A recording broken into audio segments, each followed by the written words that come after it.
Hello, नमस्कार, good evening. स्वागत है आपका हमारे यूट्यूब चैनल पर। जैसा कि आपको पता है कि ये जो रात्रि 8 बजे वाली हिंदी की जो टेस्ट सीरीज़ है, हिंदी का जो मॉडल पेपर है, वो स्पेशली यूपीपी के लिए है। उत्तर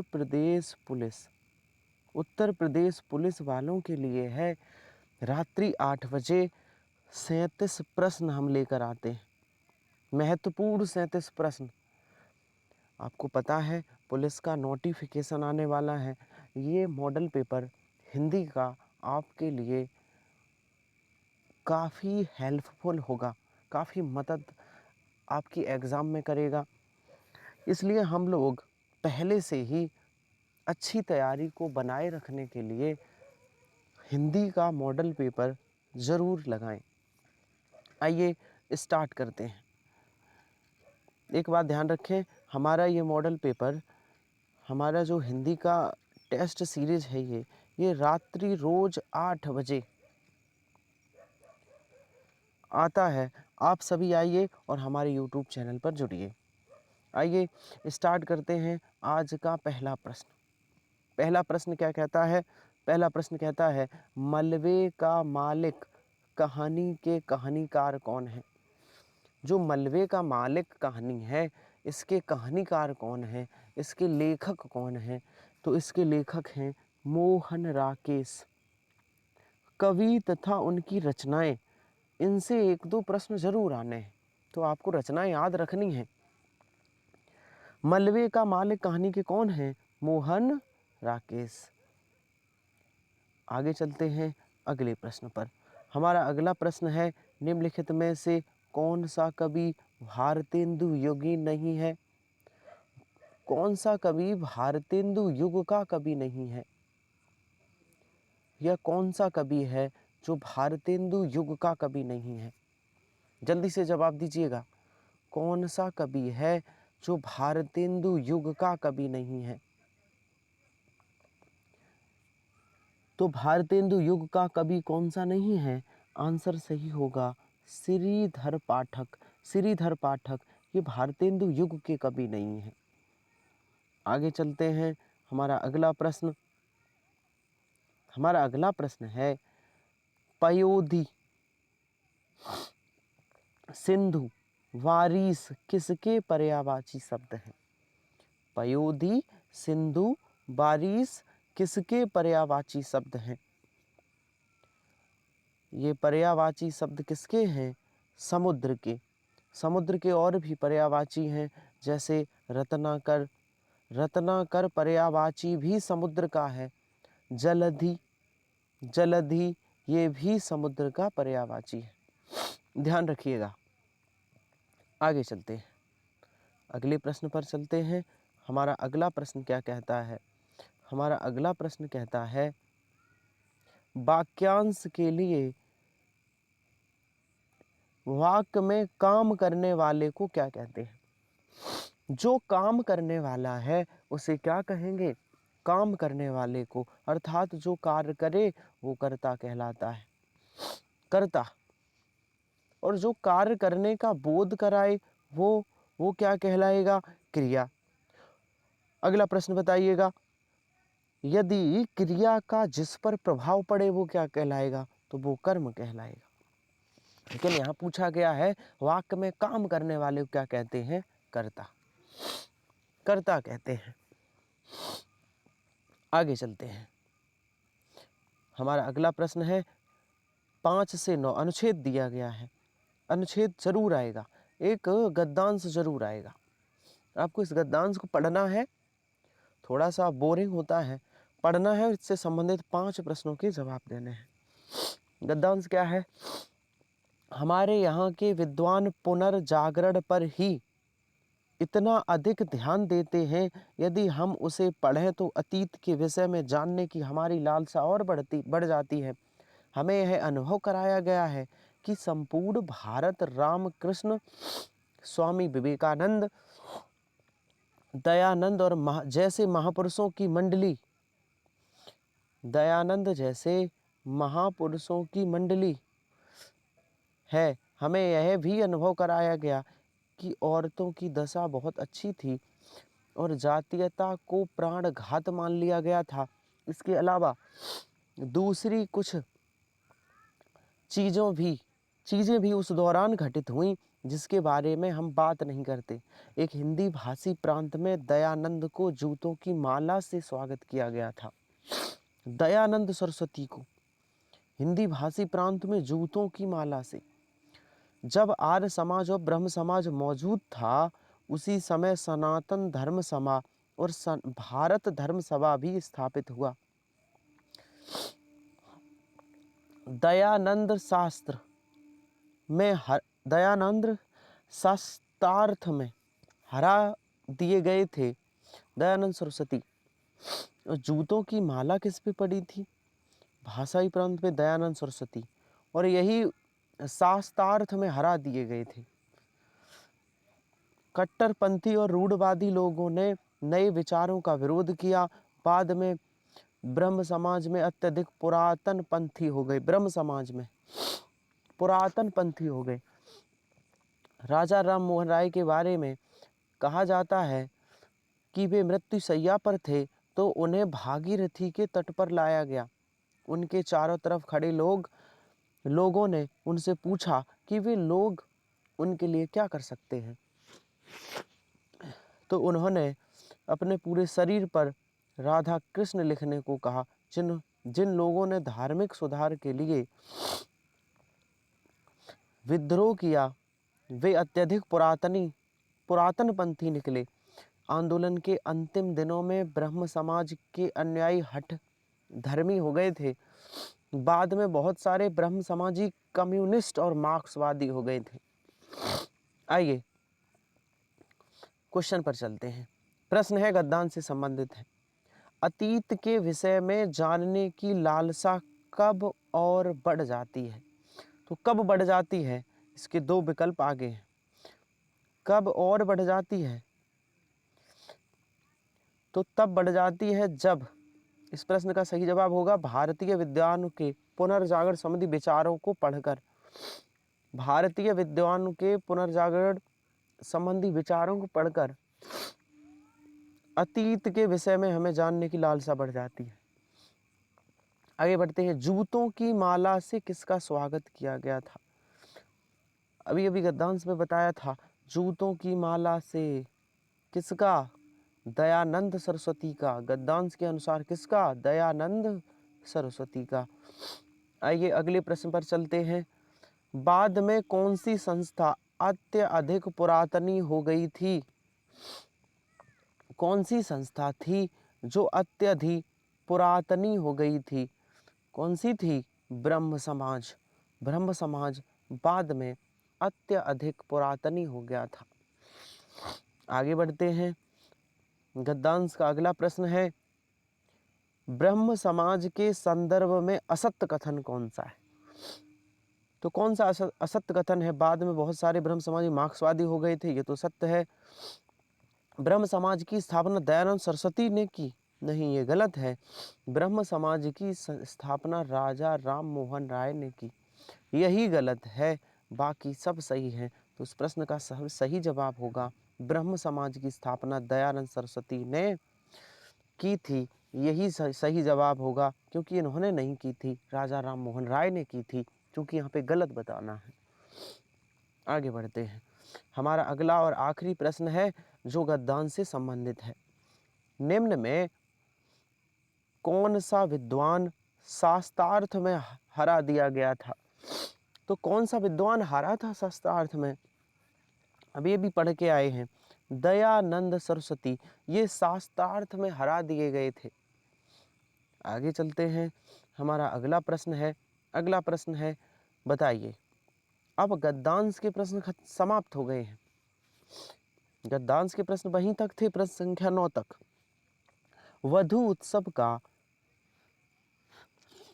उत्सव का संधि विच्छेद रूप क्या है? बताइएगा। वधु उत्सव का संधि विच्छेद रूप क्या होगा? वधु प्लस उत्सव। इसमें कौन सी संधि है? दीर्घ संधि। दीर्घ संधि। दीर्घ संधि है। अगले प्रश्न पर चलते हैं। हमारा अगला प्रश्न है, आइए देखते हैं हमारा अगला प्रश्न क्या है। अगला प्रश्न है, बाग बाग होना मुहावरे का सही अर्थ क्या है? बाग बाग होना मुहावरे का सही अर्थ क्या है? खुशी होना, खुश होना। बाग बाग होना मतलब खुश होना। और भी हैं मुहावरे, जैसे घड़ों पानी पर जाना, अत्यंत लज्जित होना, खाक छानना, भटकना, गूलर का फूल होना, बहुत दिनों बाद दिखाई देना। आगे बढ़ते हैं। हमारा अगला प्रश्न है क्या है हमारा प्रश्न? कह रहा है कि लोकोक्ति और उनके सही अर्थ वाले जोड़े के विकल्प की पहचान करो। इनको आपस में मिलान करना है। चित भी मेरी पट भी मेरी, तो क्या ये सही है? दोनों ओर लाभ होना, बिल्कुल सही है। पहले का ए सही है। चोर की दाढ़ी में तिनका, तो क्या इसके सामने ये सही है? अपराधी भयभीत रहता है, बिल्कुल सही है। दूसरे के सामने बी। तीसरा देखिए, नाच ना जाने आंगन टेढ़ा, अयोग्यता का दोष दूसरों को देना, बिल्कुल सही है। नेक कर दरिया में डाल, भला कर भूल जाना, ये बिल्कुल सही है। तो पहले का ए, दूसरे का बी, तीसरे सी और चौथे का डी। आइए कहाँ पर ऐसा दिया गया है देखते हैं। हमारा आंसर सही होगा डी। डी आंसर, पहले का ए बी सी डी। आगे चलते हैं। हमारा अगला प्रश्न है प्रश्न नंबर 13। प्रश्न नंबर 13 क्या कहता है कि निम्नलिखित में से कौन सा संधि विच्छेद का एक गलत उदाहरण है? कौन सा गलत उदाहरण है? तो आइए देखिए, ये परोपकार, परोपकार, ये परोधन उपकार बनेगा परोपकार। पर परोपकार परोधन उपकार नहीं होता, ये होता है परधन उपकार। परधन उपकार, ये परोधन उपकार नहीं है, परधन होना चाहिए। और यही गलत है और यही आंसर होगा डी। अगले प्रश्न पर चलते हैं। हमारा अगला प्रश्न है प्रश्न नंबर 14। प्रश्नों की संख्या 37 है। अभी लगभग आधे प्रश्न भी नहीं हुए। निम्नलिखित वाक्यांश में अपादान कारक प्रयुक्त हुआ है। किसमें अपादान कारक है? श्याम का घर, नहीं, इसमें अपादान नहीं है, इसमें तो संबंध कारक है। कुर्सी के नीचे, ये भी नहीं है। आरी से काटो, ये भी नहीं है। पेड़ से गिर पड़ा, अपादान ये है। अपादान का अर्थ होता है से अलग होना, तो पेड़ से कोई गिरा तो अलग हुआ, इसलिए पेड़ से गिर पड़ा, इसमें अपादान कारक है। आंसर सही होगा बी। आइए आगे चलते हैं। हमारा अगला प्रश्न क्या कहता है? हमारा अगला प्रश्न कहता है, निम्नलिखित वाक्य में आए खाली स्थान के लिए सही शब्द चुनिए। जो खाली स्थान है उसके लिए सही शब्द क्या होगा? अभिषेक घर चला गया, तो यहाँ पर खाली स्थान में क्या भरा जाएगा? अभिषेक किसके घर चला गया? अभिषेक इस घर चला गया, अभिषेक उस घर चला गया, अभिषेक अपने आप घर चला गया। कौन सा उचित है? तो यहाँ पर भरा जाएगा अभिषेक अपने आप घर चला गया। अभिषेक अपने आप घर चला गया। आइए अगले प्रश्न पर चलते हैं। हमारा अगला प्रश्न है, जिस पर क्रिया का प्रभाव पड़े उसे क्या कहते हैं? अभी थोड़ी देर पहले हमने बताया था, जिस पर क्रिया का प्रभाव पड़े उसे क्या कहेंगे? उसे कर्म कहेंगे, कर्म। आगे बढ़ो। हमारा अगला प्रश्न है, निम्नलिखित में से कौन सा तत्सम तद्भव जोड़ी का सही विकल्प नहीं है? जो तत्सम तद्भव सही नहीं है वो कौन सा विकल्प है? सूत्र का सूत होता है तद्भव, सही है। हस्त का हाथ होता है, सही है। ग्राहक का गाहक होता है, सही है। चक्र का तद्भव गोला नहीं होता, चक्र का होता है चाक, और यही गलत है। हमारा जवाब होगा आंसर सी, चक्र का गोला, ये गलत जवाब है। आगे देखते हैं, निंदा का विलोम शब्द क्या है? निंदा का विलोम क्या होगा? निंदा का विलोम शब्द होता है स्तुति, स्तुति। राग का पूछा जाए, राग का विलोम, तो राग का होता है विराग, राग का विलोम क्या होता है? विराग। आगे चलते हैं, हमारा अगला प्रश्न है, हम अगले प्रश्न पर चलते हैं। अच्छा, सम्मान का पूछा जाए तो सम्मान का विलोम होता है अपमान, अपमान। अगले प्रश्न पर चलते हैं, हमारा अगला प्रश्न है, विरोधी का पक्ष वाक्यांश के लिए सार्थक शब्द क्या होगा? विरोधी का, विरोधी पक्ष का, तो विरोधी पक्ष का कोई हो तो उसे क्या कहेंगे? उसे विपक्षी कहेंगे। ये तो भैया विपक्षी है, ये विपक्ष पार्टी का है, इसलिए इसे विपक्षी कहेंगे। आगे बढ़ते हैं, अगले प्रश्न पर चलते हैं। हमारा अगला प्रश्न है, इधर देख लीजिए, इनकी थोड़ी सी व्याख्या है। विपक्षी किसे कहते हैं? विरोधी पक्ष का होता है उसे विपक्षी कहेंगे। प्रतिनिधि किसे कहते हैं? जो किसी के बदले में बोलता या कुछ करता है, प्रतिनिधि है। प्रतिवादी कौन है? जो अभियोग का विरोध करता हो, अभियोग मीन्स होता है मुकदमा।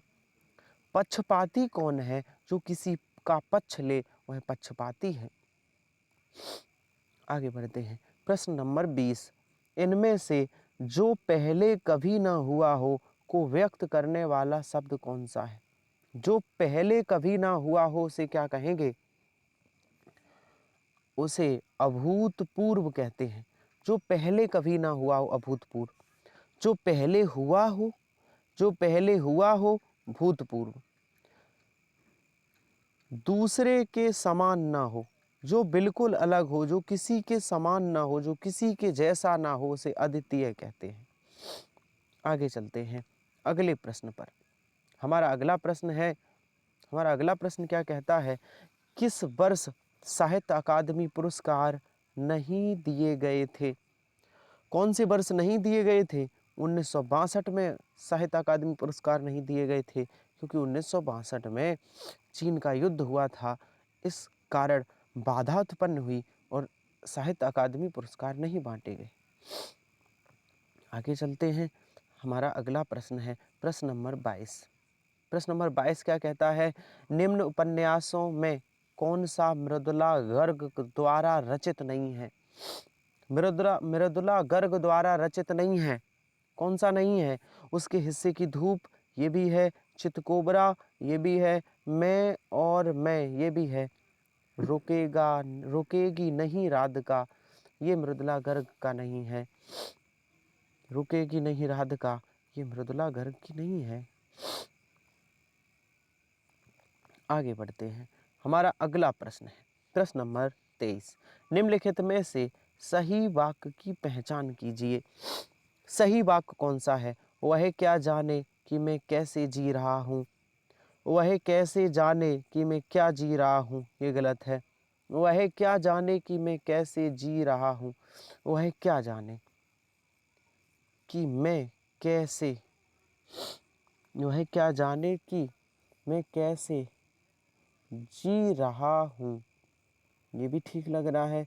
वे क्या जाने कि मैं कैसे जी रहा हूँ, ये गलत है। ये दो वाक्य, वह क्या जाने कि मैं कैसे जी रहा हूँ, ये दोनों वाक्य शुद्ध लग रहे हैं, ये दोनों ठीक है। वह क्या जाने, अच्छा इसमें गलती है, ये यहाँ वो नहीं आएगी। यहाँ देखिए, ये दोनों सही नहीं है। इसमें जो ये बिंदी लगी है, ये इसकी वजह से ये भी गलत है। तो आंसर सही होगा ए, इसका आंसर सही होगा ए। वह क्या जाने कि मैं कैसे जी रहा हूँ, आंसर सही होगा ए। कितनी बारीक सी गलती है। देखिए, अवधी बोली का अन्य नाम क्या है? अवधी बोली को अन्य किस नाम से जानते हैं? तो अवधी बोली को कौशली नाम से जानते हैं। अवधी बोली का एक कौशली नाम भी है। आगे चलते हैं। हमारा अगला प्रश्न है पुरुषोत्तम अग्रवाल को उनकी किस रचना के लिए देवी शंकर अवस्थी स्मृति सम्मान प्रदान किया गया? तो किस रचना के लिए प्रदान किया गया? जल्दी से जवाब दीजिए, किस रचना के लिए किया गया? तो आंसर सही होगा तीसरा रुख। तीसरा रुख, ऐसी रचनाएं आपने कम सुनी होंगी। तीसरा रुख। अगले प्रश्न पर चलते हैं। ये काफ़ी इम्पोर्टेंट क्वेश्चन है, पेपर से पहले आप अभ्यास करिएगा। अगला प्रश्न, कौन सा तत्सम शब्द है? तत्सम, उज्ज्वल तत्सम है। हाँ, उज्ज्वल तत्सम है, यही होगा इस प्रश्न का सही जवाब, उज्ज्वल। उज्ज्वल का तद्भव क्या होगा? तो उज्ज्वल का तद्भव होता है उजला। उजला। इकट्ठा का तो इकट्ठा तद्भव है, उपरोक्त तद्भव है, कंबल तद्भव है, ये है तत्सम। इकट्ठा का तत्सम क्या होगा? एकत्र। उपरोक्त का तत्सम क्या होगा? उपर्युक्त। और कंबल का क्या होगा? कमल। यहाँ पर दिए गए, यहाँ पर देखिए, यहाँ दिए गए हैं, यहाँ दिए गए हैं। आगे बढ़िए। हमारा अगला प्रश्न है कि निम्नलिखित में से सही वाक्य पहचानिए। सही वाक्य कौन सा है? मैं रविवार के दिन तुम्हारे घर आऊँगा। मैं रविवार के दिन, रविवार अपने आप में दिन का सूचक है, ये गलत है। मैं रविवार को तुम्हारे घर आऊँगा। मैं रविवार को तुम्हारे घर को आऊँगा, ये भी गलत है। मैं रविवार दिन को, ये गलत है, यही सही है, आंसर बी। मैं रविवार को तुम्हारे घर आऊँगा। आगे चलते हैं। हमारा अगला प्रश्न क्या है? अगला प्रश्न नंबर 28।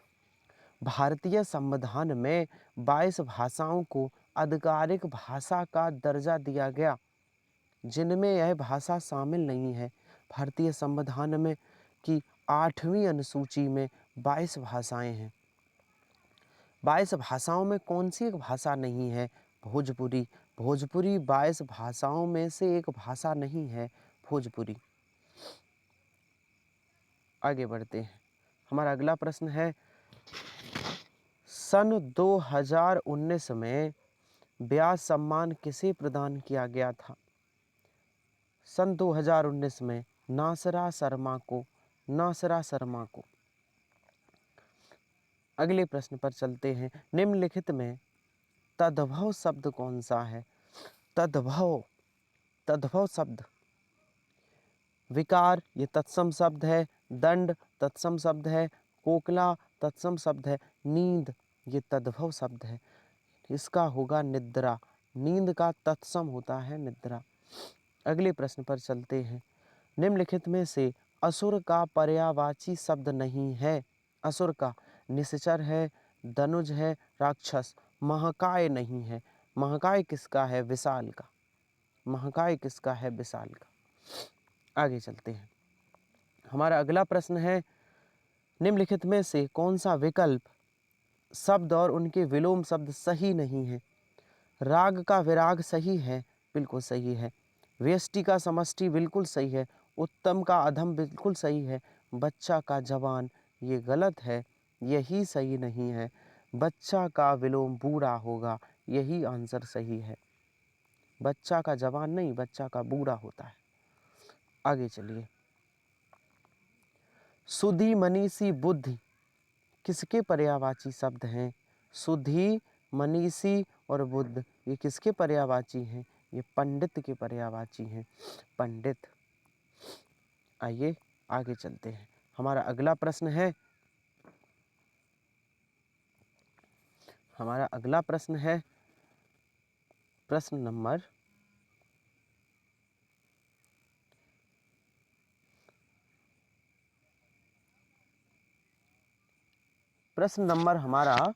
34।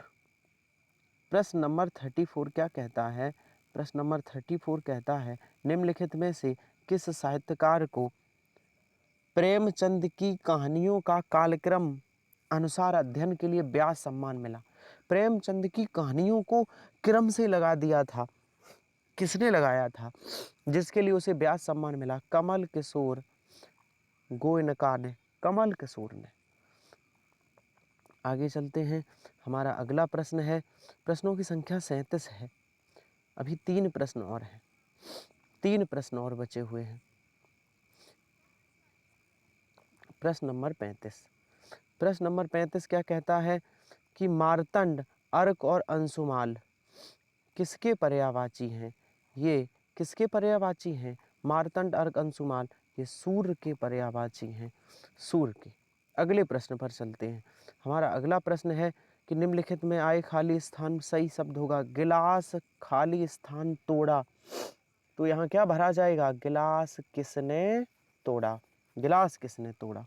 आइए आज के मॉडल पेपर का आखिरी प्रश्न। मैं भंगी हूँ आत्मकथा के लेखक कौन हैं? इस आत्मकथा के लेखक कौन हैं? भगवान दास, भगवान दास। तो आपको आज का मॉडल पेपर कैसा लगा? 37 प्रश्न कैसे लगे आपको? 37 में से कितने सही थे? कमेंट बॉक्स में ज़रूर टाइप कीजिएगा। आपको हमारा आज का प्रैक्टिस सेट लगाकर बहुत खुशी हुई होगी। मिलते हैं कल इसी समय, तब तक के लिए धन्यवाद।